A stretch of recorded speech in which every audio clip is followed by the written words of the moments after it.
Well, hey, Steve, another podcast number 5 today.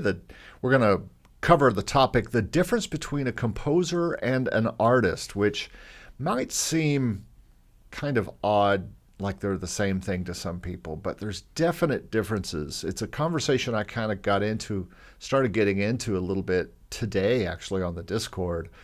But it's something I'm finding as I change my focus on who I'm serving, kind of, or at least add in composers and producers to my client base as from coaching. Yeah. And those are the people I talk to on Discord and all that kind of stuff. And so it's interesting talking with them and then talking with my artists. And some of my artists are starting to come around to licensing. They're seeing the benefits. But I just shot a video today for my artist, Creative Soul Records, which is my company that's been around. This is the 25th year for the label / production company. And so, but we're going to have to see some changes this year. We're going to have to make some changes. But I'm talking to artists there, and just the differences between composers and artists are many. So it'll be interesting to get through there and come up with some thoughts that I had about that, and I'm sure you have some thoughts too. So let's get into the news for this week. Mine is not going to be long, I might just go first because it's kind of a short week. And like I said to you earlier, I'm finishing Christmas songs for clients, trying to get them out last minute. It's always the way it goes. It doesn't matter how early you start. You can start in October and still, usually if you start in the summer, you're good. But if you start in October and everybody's just messing around, suddenly here I am on December 21st trying to finish up Christmas songs, including maybe getting some videos done. But a lot of people don't mind releasing a video on the 23rd or the 24th. They think that's fun because it's very Christmassy, But really, optimally, we should be releasing this stuff in early December so it gets a lot of play. Yeah. But these aren't necessarily Christmas singles that they're going to release on Spotify. These are more just songs that they decide to do. And the beautiful thing about all these songs, and anytime you do a Christmas song, is Christmas will be back in about 11 months. So we'll be ready for it again. Yeah, and this will be the gift that keeps on giving. It's always there's always another Christmas coming. And you'll have a new song next year at Christmas, where people will be like, I didn't hear this one last year. For whatever reason, they weren't paying attention on Facebook or whatever, and they'll hear it. So yeah, well, always an interesting time to put content out there. And I just put a video out this morning, and we can talk about that a bit later. But I'm like, how many people are on YouTube at this time of year? I don't know, probably a fair bit. I'm just kind of lounging around, not doing much. So I don't know, man. I have had one of my top. I have a video blowing up right now. The video I did on Motion Array. Is outpacing everything. How many views are you out there? I think it's getting maybe around 500 views. Nice. And it's only been out a few days. Yeah, that's good. Yeah, so people are sitting around. They're on their computers and they're taking it easy. It'll always depend what people are interested in, and I don't care what time of year it is. And it might even be a time where people are sitting around with not much to do and they are watching YouTube more, because they may not be working as much. So who knows if this will be a good time or a bad time. But I'm really excited for this channel. I'm in the 900s now, approaching 1,000 subs. So it's going to be a little bit of celebration probably next month when I cross 1,000 subscribers on the Make Music Income YouTube channel. Yeah, well, you only started it like how many months has it been since you put your first video out? I started in July. So that's like 6 months or something like that. Yeah, it's gonna be about 6 months, and I'll probably do a video on what I think is what grew it, that quickly to the subs. Now I won't be to watch time for a while, but if it continues, watch time should come sometime in the spring. Oh yeah. And the channel should monetize. But I think there's a strategy that I kind of stumbled upon as I was building this channel, that I'm going to try to duplicate on my Creative Soul Records channel, and then possibly again on a composer channel down the line. But my Creative Soul Records channel has been around for 10 years or more. A YouTube channel that's been around for a long time. But we've just used it to throw up artist videos here and there. It's not really been an active channel. It's more like an artist channel where an artist will put a song up and then not put another one up in 6 months and put another one up, Yeah. And so I use it kind of as a collector's channel of all the different artists that we've, what the newest videos from each artist. But I think what I'm going to try to start using it for is a little bit more education for artists and things like that. And so we'll talk about some of those artist things here coming up. Cool. Also, I'm trying to shut down for the holidays after tomorrow, I think, and probably shut down as when this podcast airs. It will be the 26th or 27th, the day after, a couple days after Christmas. Okay. And try to use most of that week to compose and maybe pitch a little bit. I know necessarily that pitching, you would think, why would you pitch to people on the holidays when they're not there? But some of the places I pitch to are more computer run, like the Motion Arrays or whatever, and you got to get in queues to be heard. But it's going to be mostly for mixing things that I've already started this year, and I just never got to the mixing phase on, and then composing on and arranging on a bunch of stuff that I have lined up. So cool. That's my goal for after I shut down tomorrow for quote unquote work and clients, really kind of moving towards that. I had another song accepted at one of my exclusive libraries. I pitched a new pop album idea to one of my exclusive libraries, and they're thinking about it right now. And then here's some news. I quit SongTrader, the pay level. Yeah, I saw that on Discord. On 2 different accounts. And I'll stay on there because you have a free account. And I'm going to kind of test out what it's like to be a free account user and what the difference is in money over the course of the year, because it's been a lower year on SongTrader and only barely worth. I had 3 accounts and 2 were paid and 1 was free. And one of the paid ones, it made its money back in 3 times more probably. But another one didn't make its money back. I don't believe. If it did, it's very close. And I just want to get away from some of these paid things. I also quit Arcade by Output, which I like a lot. I love it. It's really cool. But I don't use it enough to pay for it. And I'm kind of gearing up to buy some Spitfire things and some other little things, and just ready to try something else. I might even try Splice. But I think I've just got enough loops and stuff that I don't need that kind of thing.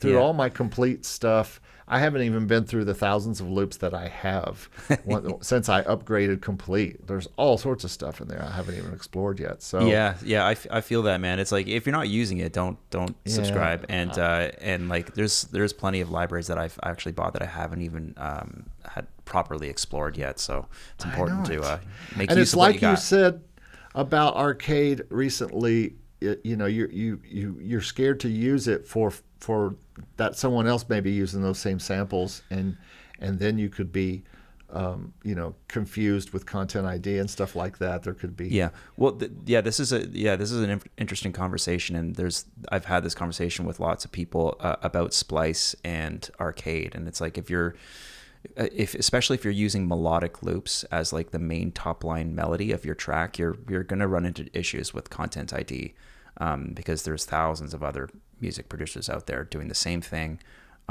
So as soon as somebody registers one of those tracks with that melodic line in Content ID, I mean, you're gonna trigger it if you put it out on the library. So something to be it's something to be aware of. And I really think that you get the most out of Splice and Arcade, depending on how you use it. But we can talk about that some other time. Yeah. I also took songs out of a library completely. We won't name it, but let's just say I'm no longer on that ridge. And I have taken all the songs down, and I would delete the account, but I don't know how to. So for now, I'm just have no songs up there.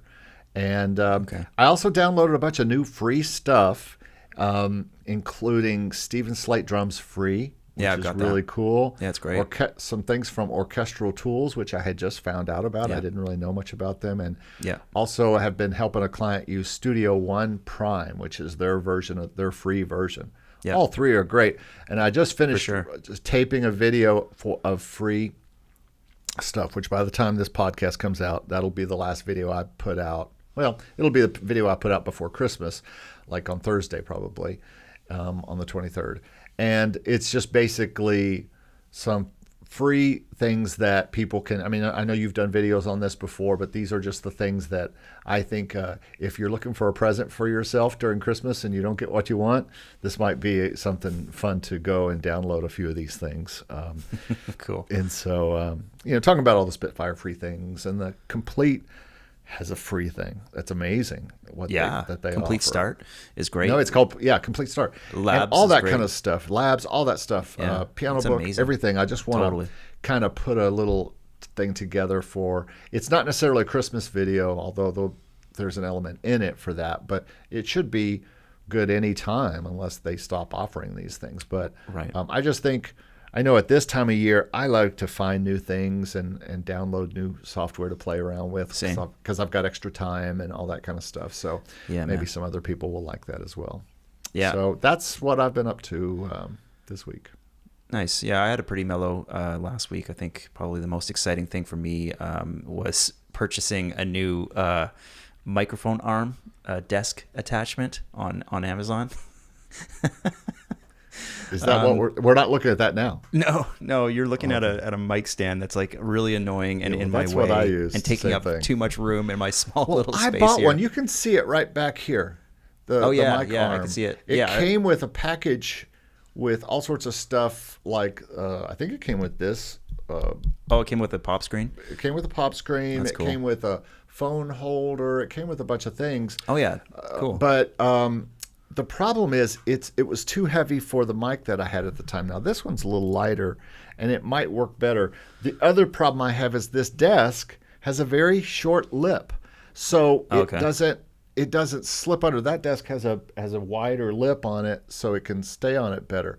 But this desk has just only about this far of a lip before it hits metal, and it won't stay on it very well. I think mine should be okay for it. I don't know. I just need to make more room because I hate this stand in my way. It's so Yeah, annoying. I feel the same way because I'm always doing this and putting Yeah, it over here. drives me crazy. And it's just always in my way. But Yeah.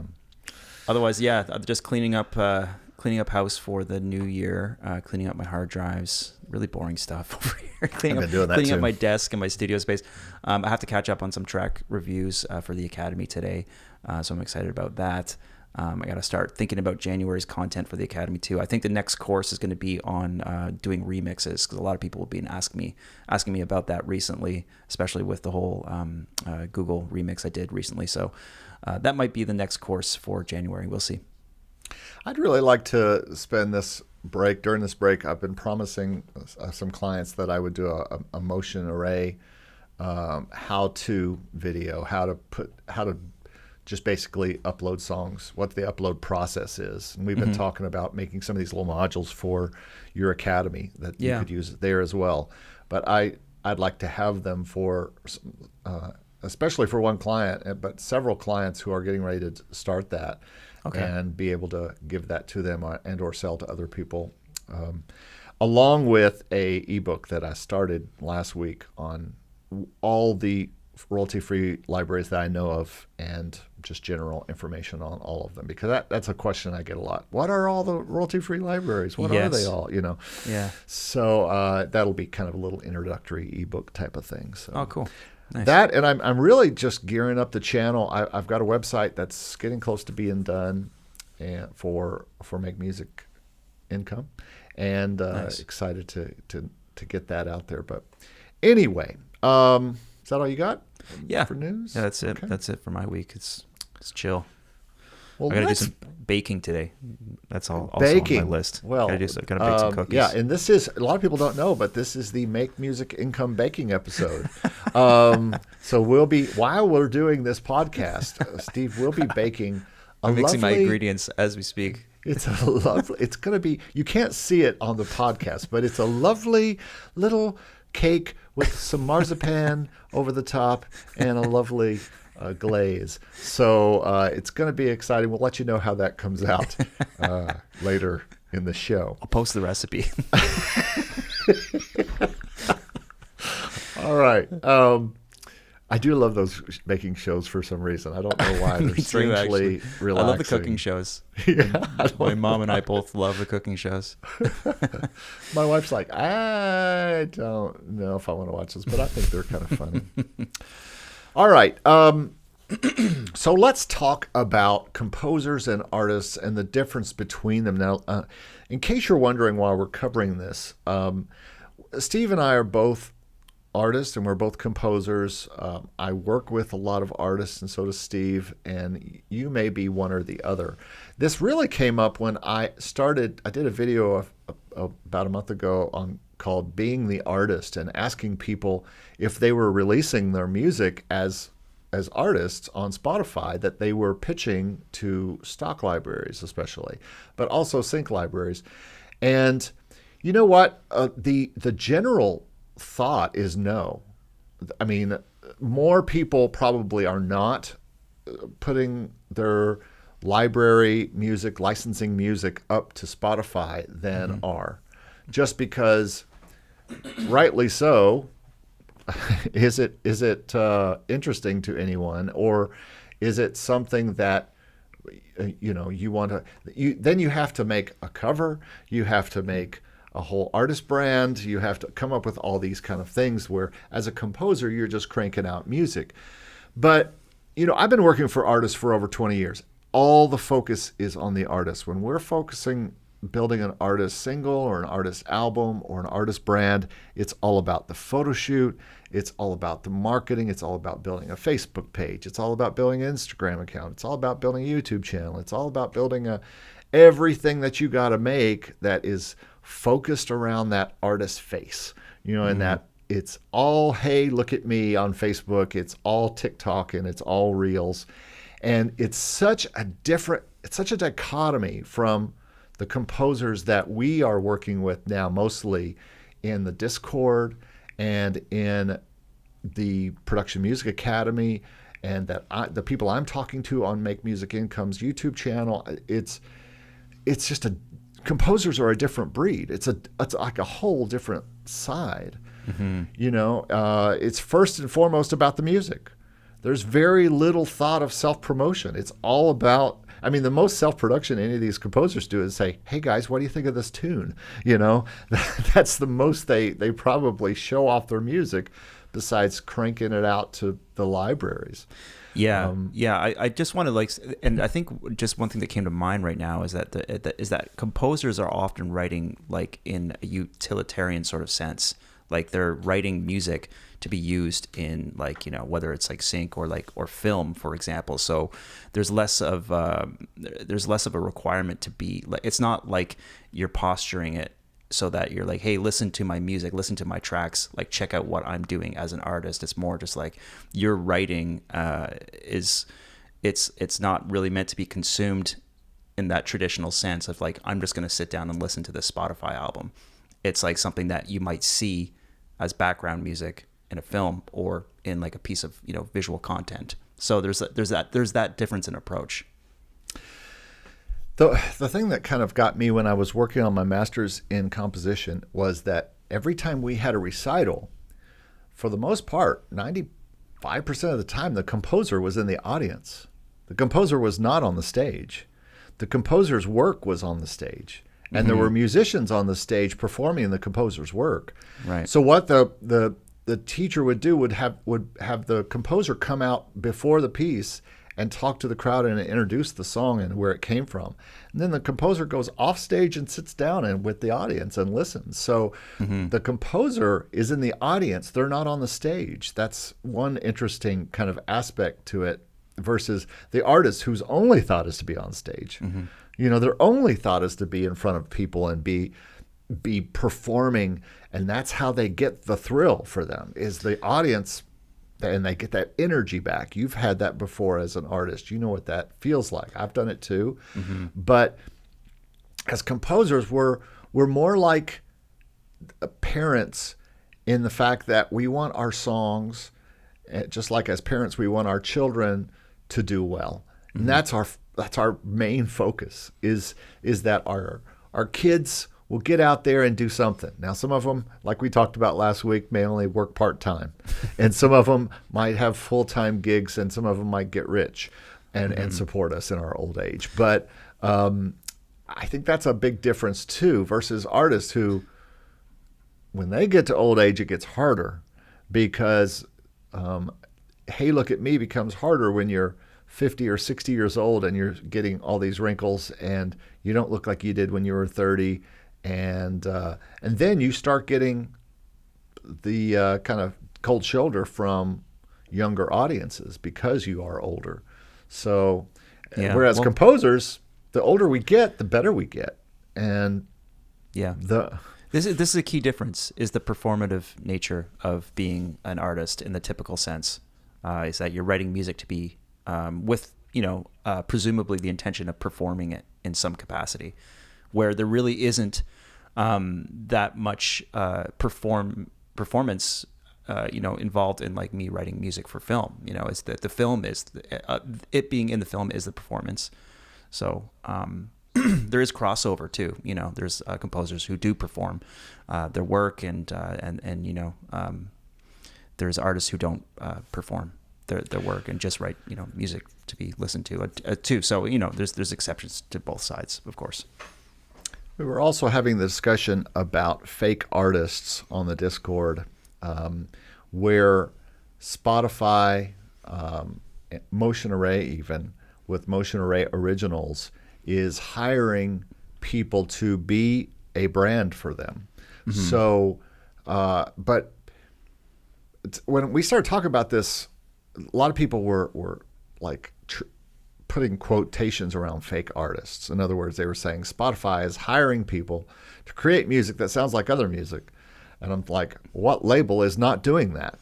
Every label is finding artists to create music that's like another artist. It's a fascinating discussion, because it's like, I mean, even as artists, like we're sponging up all of our influences and trying to sound like one thing or another. The idea that like you can be completely original is sort of like a falsity in some sense. It is interesting with like, the Spotify thing, how they're hiring people to like write music, and like they're putting, profiles up on, they have artist profiles up that are like not necessarily like, I guess, real in the sense that like, it's not like you're a typical artist like promoting their work. They're just like hired guns to, writing music that sounds like something else. We've dealt with that for years. Do you remember the band Frou Frou? No. Have you ever heard of Frou Frou? Mm-mm. Have you ever heard of Imogen Heap? Yep. Well, of course you have. Well, Imogen Heap was part of a group called, and it wasn't even a group, it was just a album that came out before Imogen Heap's first big album. And it was a pretty big hit in the UK and here too. And it's really respected around from musicians and production circles because it's so well produced. It sounds like Imogen Heap's first album. It sounds almost just like it. Mm-hmm.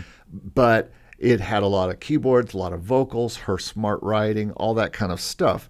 But Frou Frou was just a made-up thing. And there's other examples, and I don't want to just say someone like, what was the Scritti Politti, who turns out that, and there was a big, do you remember who Scritti Politti was? They had a big one-hit wonder song in the 80s or 90s, and then it came out that they were just hired musicians, or they weren't even the singers. I think that was you mean Milli Vanilli?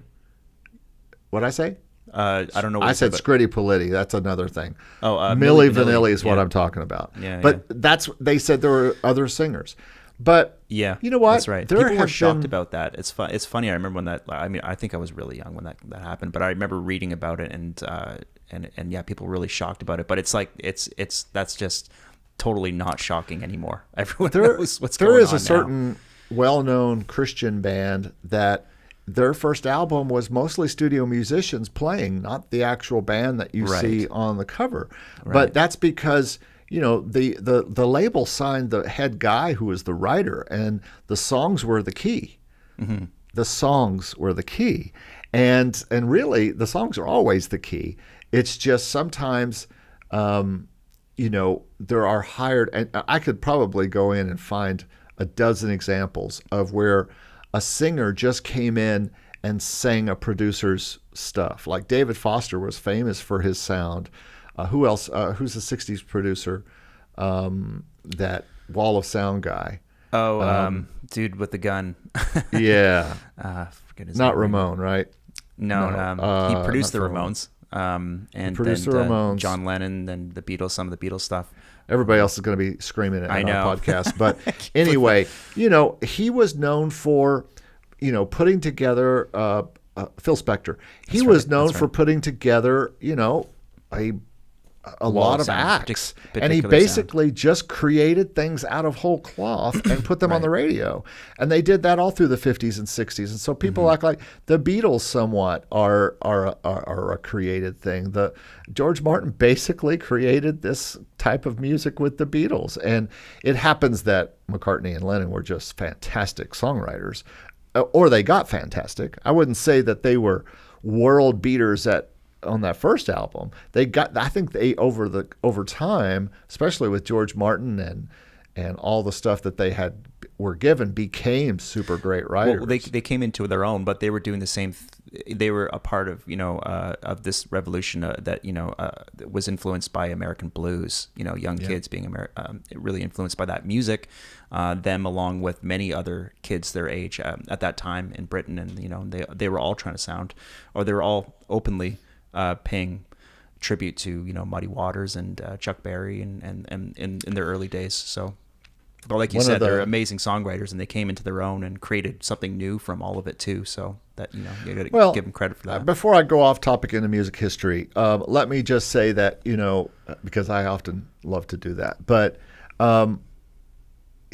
this has been done forever, and people are acting like it's new because people are. I mean, we watch TikToks every day where everybody is just dancing and lip syncing to songs that are out there, and they're getting millions of hits, and we have no problem with that. But yet, if we find out that Motion Array has hired some professional people to make music stuff, my only problem in the video, and continues to be my problem, is that the music that they are making, I don't have a problem with them making quality music to put in their library. I have the problem with them putting it at the top of their staff picks. That's the problem I have. If it was in the top of the popularity picks, just because people had picked those because they like them the most, that's one thing. But to be the staff and say Motion Array Originals is number 2 in this category and number 5 in this category. Hey, no. Sorry, I'm going to have to kill a dog in a minute. Because to say that Motion Array, you know, Motion Array Originals is number 2 in a category and the staff has picked that seems a little self-serving. It's a little like Dick Clark on American Bandstand saying, "Oh, and number 1 this week is Dick Clark and the American Bandstand band." You know, it's just too self-serving for me a little bit. So that's my only. And if you watch the video, that's the only negative thing I can find to say really about Motion Array. Yeah, I hear what you're saying. Yeah. Especially since they have been so forthcoming. And I don't know if I told you this, but they sent me another email to 2 other questions I asked.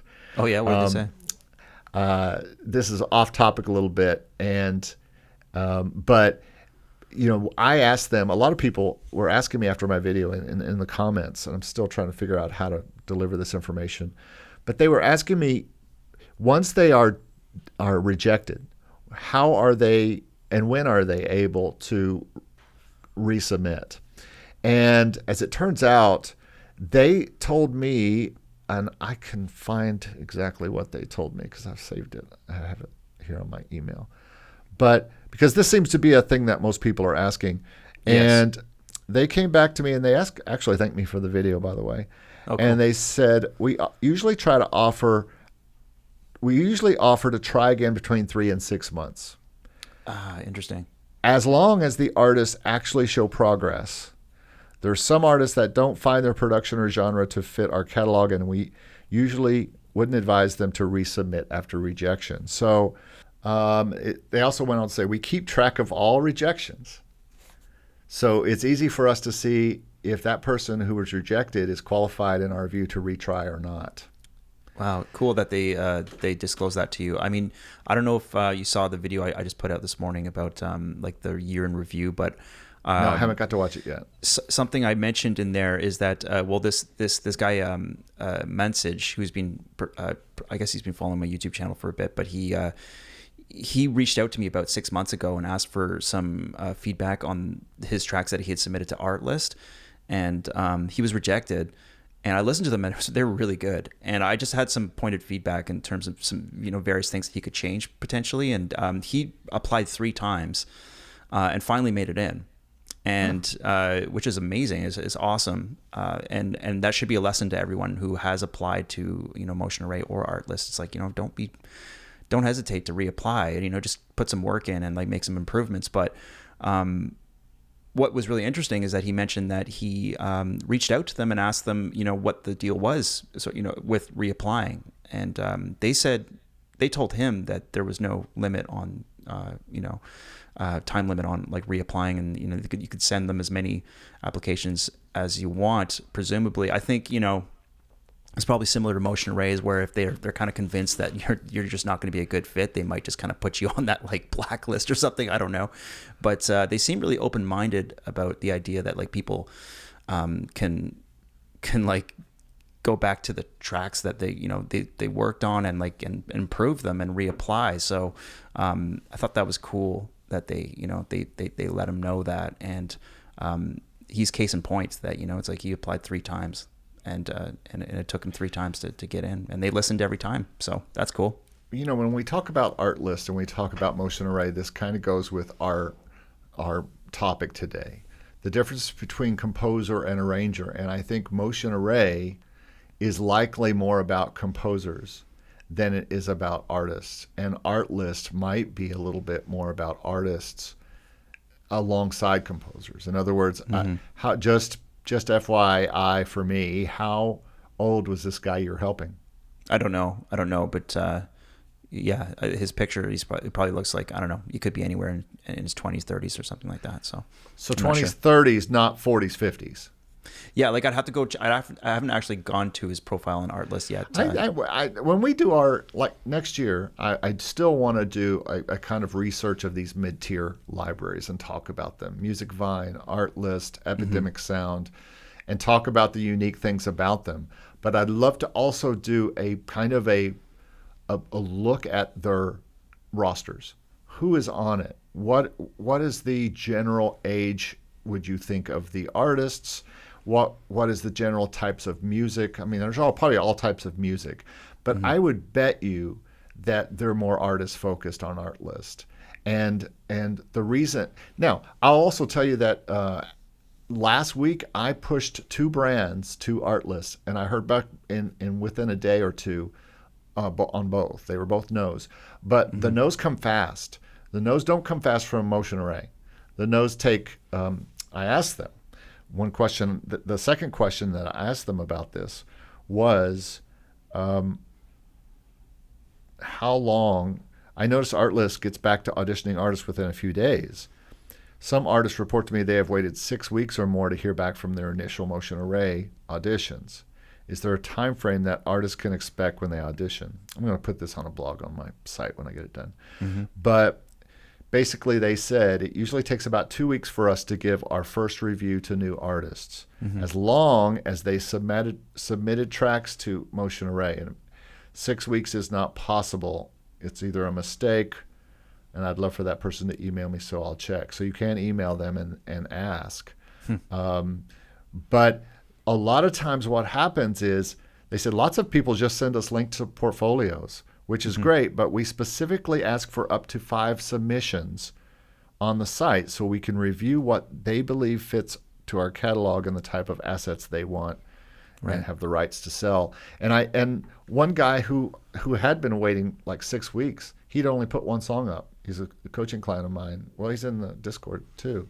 Yeah. And he had only put one song up. And I said, dude, take that song down and let's find 5 really good ones to do that initial push with. Yeah.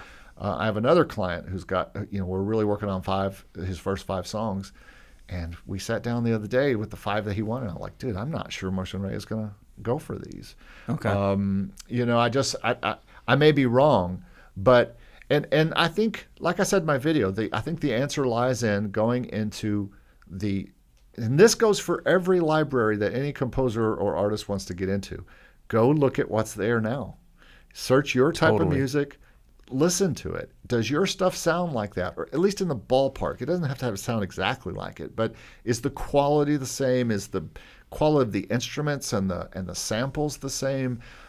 Is it similar? If it's not, then, and it's hard for people to know that sometimes because they think it's great and they listen, they go, oh, my stuff is as good as that.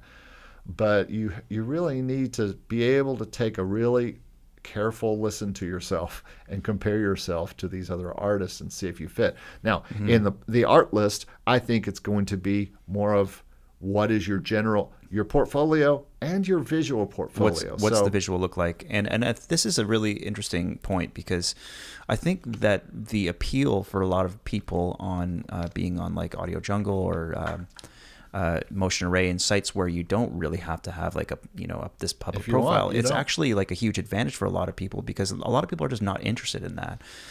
They offer a degree of anonymity. Which is nice because you just don't have to worry about all the the BS that comes with having to promote yourself as an artist. I am of the opinion that if that bridging the gap can be between like that sort of library composer thing and like having an artist profile can be really advantageous. And I'm kind of living in both worlds, right? I just happen to be sort of lucky in the sense that I already had like a website that is StephenBedall.com, shows you as an artist. I have some pictures that I could grab from my band days and stuff like it was pretty easy for me to put that profile together. I think a lot of people would be starting from scratch in that respect. So, but I do think that if that it's something that you should consider as if you're just like doing music production, you have no artist profile. You got nothing out there at all. I think it is something that is worth considering because there's a lot of value that you can leverage from that kind of thing. On the composer side and in the licensing side, most people in the licensing world, especially the Jessies of Sync My Music and the guys who I am signed to with catalogs, do you know how much they care about Spotify? 0. They could care less about Spotify. They could care less about your artist page or your artist brand because they just want to put songs in libraries, or they are just libraries wanting great songs. And there is no care to them about the Spotify side because likely the Spotify side is not going to bring you near just a tiny percentage of what your licensing can bring to you on both sides of licensing, on the upfronts and on the back end. And that's really the same for stock too. I just don't think that stock people who are coming to get a piece of stock music for their YouTube video could care less about your Spotify page. And this all came from a question that we got just a little while ago in the Discord where someone said, should I, and we talked about a little bit about this last week. This kind of stems from that question last week. Is that right? At the end, we talked about how important is my social media and all that kind of stuff. Totally. All that is super non-important to people who are dealing with music libraries.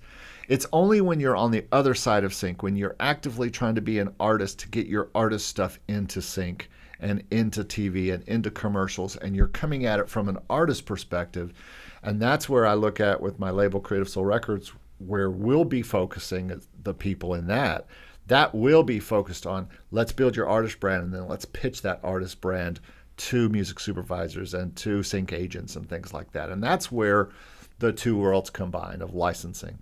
Not really in stock at all, but in sync, I think that's where artists can be artists and be chosen because this commercial wants the energy of that artist. They want the goofiness of Pomplamoose in their Hyundai commercial or whatever it was that they did a few years back, and they choose artist personalities for the commercial and not just the music versus, and you hear that when you listen to an Apple commercial every time. It's some indie artist that nobody's ever heard of and some goofy kind of song that goes along with the fancy gear turning around, So that's another difference between composer and artist in the sync world. But then there are guys who, like, you see these guys on Taxi, and they have the interviews with Michael, and they're talking, and none of them think a thing about Spotify. They're not worried about it because they have to crank music out to get more income. That because they get their income from upfronts and they get it from BMI, and so that's their only concern. And one day that might even be mine. Is really that focus on the income that comes from the music itself, and not in any kind of branding that goes along with that. Yeah, well, I think it's like, I wouldn't want to ever try to convince somebody that they should care about Spotify. It's like, I'm not going to be that person, especially if all you want to do is write like sync music and work with libraries. Like, God bless, like, go for it, do it. I just think I'm of the opinion that like setting up a simple, doing the bare bones to get like that artist profile going, is actually pretty easy. It's pretty easy. And all the social media stuff that comes along with it, it's like that can be a lot to manage, but it is manageable.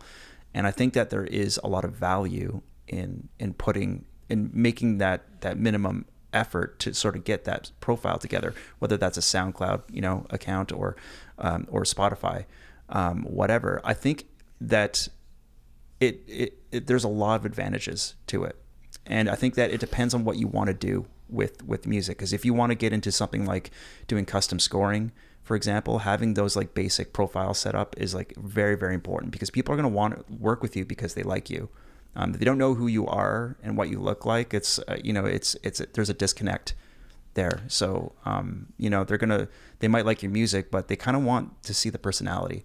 And it's the same reason why, when we were first talking, when you first started the YouTube channel, I was like, encouraging you to like put your face on the camera, because people are drawn to personality. They're not. It's not all about the quality of the music. You might be, the best music producer in the world, but people need to see you and they need to understand who you are. And that's really what is the deciding factor when people want to work with you at the end of the day. And all of you need to know that the reason you have to look at my face on all the videos is because of Stephen Bell. Yeah. So that is, otherwise I was just going to make nice informational videos for you without my face, but he's the one who made me do that. And so now you have to look at this big face all the time. What I was going to say when you were talking about the importance of putting things on Spotify is there's another thing that I talk to my artists and composers about as an importance of getting your music on Spotify engines. It's legacy. In some ways, there are people who will never, ever know about you as a composer if all you're doing is feeding libraries. In other words, family, friends, relatives, children. The legacy you're going to leave in this world is going to be just wrapped up in a royalty-free library somewhere, and that's it. Mm-hmm. Now, that's not terrible, but also, why wouldn't you want all of your stuff, if you can, to have it on Spotify to be found in the future as whatever brand you choose? You don't have to choose your name. It can be your name or it can be a brand. I have my music out under many brands. They are literally fake artists. If you wanted to call it that, you could call it that. I have a piano brand called mm-hmm. Quiet Soul Piano. Mm-hmm. I continue putting those albums and getting ready to put a hymns album out right now out to Spotify. But I do that because I want that music to be out there. I want that music to be in the machine. I have music that I put in the machine in the late 90s that's still in the Spotify and Apple world because it was put into CD Baby back in the day, and still 20 years later, there was not even No one even thought about streaming, and they didn't even barely think about downloads. Downloads had just become a thing where people were like thinking about downloads. But the music industry is like, no one's going to want to download music on a computer. It takes too long, that because we had those old modems and stuff. But no one envisioned this. But by getting it in the system, by getting your music, even as a composer, into the system, you are creating a legacy for yourself and your family, so that if you died tomorrow and you've been putting all your music into Spotify as albums, that music would live on. Not just in the libraries that no one, like, 95% of the world will never see Pond 5, probably more than that. 99% of the world will never even know Pond 5 exists, or Audio Jungle, or Motion Array for that matter. But they will know Spotify's there, and they will search for Christmas tunes or jazz tunes or piano tunes or whatever kind of music you do. And they might just find you by doing a search, or you're in a playlist, or you come up as one of these artists. It's not that you're trying to be an artist, but there's nothing wrong with leaving a legacy on this earth as a creative.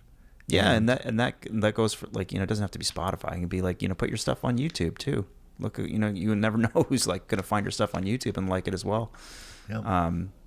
Instagram, whatever. It's all there to be messed with in some respect. I think it's just important to encourage people to put themselves out there a little bit. I know people see that as a lot of work, because it is a lot of work. Yes, it is a lot of work. It is, and I think it's easy to set it up. It's easy to set it up, but it's difficult to maintain it. But these are all things that can be managed properly, and it doesn't take that much time. You just got to be organized, I think. Yeah. I was watching Tom Dupree's video about his wrap-up. Did you ever get a chance to watch that video about his wrap-up of the year, and how he grew over the course of 2021? Yeah, I watched that. I actually found that really interesting. It was really cool. Interesting because he showed you his process. He does 3 Instagrams a week. He does stories every day. He'd done 365 stories. He does a video every Thursday, and he does a kind of a live video every Friday. It didn't miss one the entire year. It was really impressive. And that was and then the other thing is Spotify. He released a single I can't remember what his thing was. I think his goal was to release one a month or one every quarter or something like that, and then promote it. And his channel is all about how to promote Spotify with Facebook ads and with different things. He's actually tried lots of things, playlist companies and things like that. But he does the work. He actually makes the music. He's actually the artist, and he actually puts it out, and then he actually does the experimenting with ads to try to do that. And so, and that's what he's built his channel around. Same with Andrew Southworth. He's done the same thing. And but growth comes from consistency. Consistency in posting. It's true in YouTube. It's true in anything. I've watched 2 huge YouTubers lately who have done videos about how they got off YouTube for a month and what happened in that time. And one guy said it was because they're so huge, it didn't hurt them really, but it did affect some things about their channel. And even huge YouTubers can disappear as long as they're coming back in force and taking a break for some reason. But there are people who abandon YouTube channels all the time for years, or for months, and then come back to it. I have artists all the time who put a YouTube up, and they'll put a single out every 6 months or 3 months or whatever. That's not enough to sustain growth on a YouTube channel. Is just putting a video up every 3 months, and pushing a few people over from Facebook. You can't make the algorithms angry. No. Well, the algorithms won't even pay attention if you're doing that. Yeah, well, that's the thing is they see how active you are, and they'll reward you for it on some level. I think what's interesting about that Tom Dupree video is I think, correct me if I'm wrong, but his YouTube growth was the most outstanding of the year. He was posting 3 videos a week. I think 2 of them might have been live streams, like two live streams, like 1 video a week or something like that, which was a ton of content. And he did it every single week, which is amazing. the dedication to consistency there. And I think he went from he gained something like over 5,000 subscribers. No, he went from 4,000 to 14,000. Yeah. Okay. So there you go. Like 10,000 subscribers in a year. That's insane. His Spotify followers grew pretty big too. Right. But I still think the YouTube growth is more interesting because he was promoting. He was paying for promotion on Spotify. That's true. So it's like, exactly. so like it makes sense to me that he had growth there, but the YouTube, he wasn't promoting that. He was just putting out regular content and it just caught on. And that's the really great thing about YouTube is I think that if you put some effort into it, it's like organic growth, it's cool. I love the YouTube platform. It's my favorite. I love listening to podcasts. I'm not much of a Instagram reader or a Facebook reader. I'm a Facebook and Instagram poster in order to do marketing. So I do put the content up there, but and sometimes engage if there's any engagement there. I'm going to put together a plan for my brands this year that is similar to Tom's and see if I can get that kind of engagement. I'm not sure story-wise. I think you have to come up with a plan. Whether you're a composer or an artist, you've got to come up with a social plan. And just like he had one with his Instagram plan was solid. Monday, Wednesday, Friday, every week, and then a story every single day. Yeah, he had a calendar, man. Like he even showed it on the video at one point. His calendar was busy. The growth to show it. And then same with YouTube, he had his YouTube schedule. And that's the hardest thing for me is to try to get the videos to come out on the same day every week. Totally. It's so hard, man. I can really get one difficult. out every week, but I can't guarantee what day, especially with clients. And they all have like deadlines and different things. And so. Yeah. Well, I've been thinking a lot more about I think I want to get more into live streaming. I want to become better at it. I love the idea that you can just go live and then it's posted. It's like there it is. It's content. It's done. The editing and all that stuff is what really takes time with videos, and that's it eats up a ton of time. Because I'm a perfectionist, I'm like I can't. I know, man. Me too. And I get way too caught up in like tiny details. And like this doesn't matter. Just put it out. And that goes for a lot of things I do, like music too. Like I get lost in details that may or may not matter in the end. But that is sort of like part of my personality is a bit perfectionist, and I think it serves me well in some areas and actually slows me down in others. But I think the more I think about it is like, okay, moving into next year, I think I want to get like better at live streaming because I love the idea that you can just press the button and it's recorded and it is what it is and it's out there and it's done. So we'll see. I get that. Yeah. I think, when did you start live streaming? How many people did you have as subs at that time to do that? Probably like, well, it would have been, maybe around 2,000. Yeah, over 1,000. And then I was like, I put a ton of research into live streaming so I could do it properly, like in terms of the setup. Yeah. That took months in order for me to like figure out how to do this properly without losing my mind. And I figured that all out. And then I was like terrified to press like go live. Actually, I felt kind of like the same way I did when I first started like performing music like in front of people. I was like, oh my God, I'm really scared to do this. But now I'm getting more comfortable with it. And I think it's a really fun way to interact with people in real time. There is, my only fear is that no one would come and I'd be sitting there just well the actual amount of people that are in the stream, like at any given time, it's like usually it's like around 20 people max, but then people watch it later, so I think it brings up the watch time of the channel overall because people stick around for an average of a little bit longer than they would if you're releasing like a 10-minute video. So Gotcha. So there is that to consider too. Cool. Well, man, we've touched on some good stuff here. I think just to wrap this up, I think you can be both composer and artist. And I just did a video recently on my channel about this very thing, is that just because you're a composer doesn't mean you can't be an artist or can't have artist brands and think of yourself as an artist.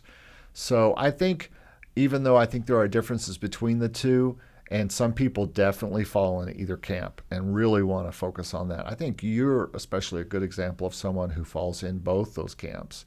And I am a little bit, but probably not as much as you, because I just my artist brands are not me face.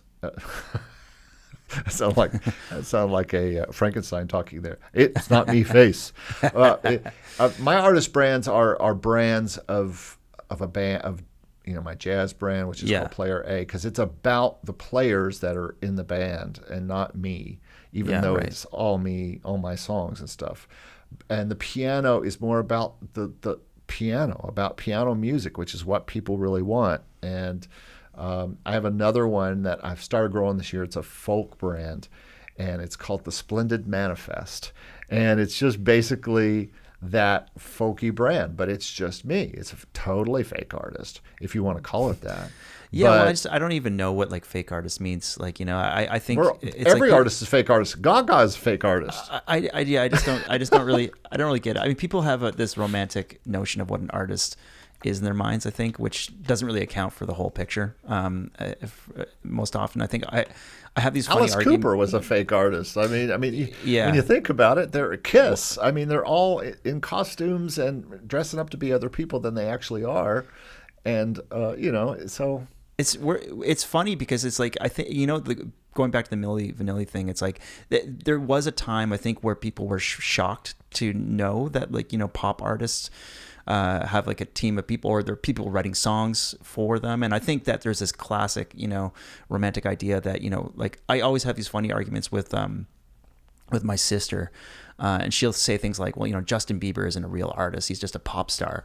And there's no real talent there. Is all of his songs are written for him and so on, but like, this is categorically false on like so many levels. Like, whether you like the guy or not, like, put that aside. First of all, he's like he's a product of like collective artistry. Like, there's a team of creative people putting his stage show together. There's choreographers, there's producers helping him with write his songs and mix and master his songs. And there's no doubt in my mind that he himself is like involved in the songwriting process too. And he's a super talented guy, I'm sure. But like, next time she asks you that, ask her if she thinks Michael Jackson was an artist. Yeah, exactly. That's the exact same thing. I mean, a lot of these iconic artists are constructions, brought together by like a lot of creative people thinking collectively. And I think that there was a time where like people would, if they were to know that, it would be shocking and it would be almost offensive. But these days, it's kind of like known that is the case, and there's nothing really wrong with that. And everyone involved is expressing themselves creatively, and that might that's cool. Like, we're all kind of artists, and if you're expressing yourself creatively, then you're an artist. And what can happen, like we talked about with the Beatles, is that average to good talent, let's say Taylor Swift, who when they started was very famous in some circles in Nashville of being a created artist by her father or by her, her. And I've worked for many artists who were indie artists who were just a girl who wanted to sing, and Daddy, I want to sing. And he paid for her to make an album. And I've done lots of those albums for people in Nashville. A lot of people said that about Taylor Swift, but you look at her now and you see this tremendous songwriter. I mean, whether she wrote the songs at the beginning or not, or I'm sure she was in the room and part of it. And I hope we don't make any Swifties mad here. I am really a big fan of her most recent two albums. Not the one that she's recreated, her Red album or whatever, but the two kind of Folklore and the other one. Those are really well written albums. I mean, just like, wow, that's some good. There's some good stuff in there. That is not just bubblegum pop, whatever stuff that she may have been accused of in the past. But that's a case where an artist can be built and then they take off on their own. I'm sure Justin Bieber has talent. He was found online because they 100%. Thought some kind of talent they liked. So maybe somebody came in and wrote all the songs for him and did all that. Whitney Houston, guess how many songs she wrote? Yeah, 0. She was a brilliant singer, talented singer. Yes, I mean, she was a One of my star. A lot of favorites. people would say she's an artist, but she didn't write her own songs. So we could go on and on about that. But this has been a great discussion, and I think wherever you fall on this, composer, artist, somewhere in between, I hope this has been helpful, and glad you've been listening to us today. So, Yeah, thanks for listening to us ramble. yes, we're good at that. We like it. Enjoy it. All right, man. Well, time to go off and do more composer artist things. So we'll just let this podcast go, and I'll see you next time. See you next time.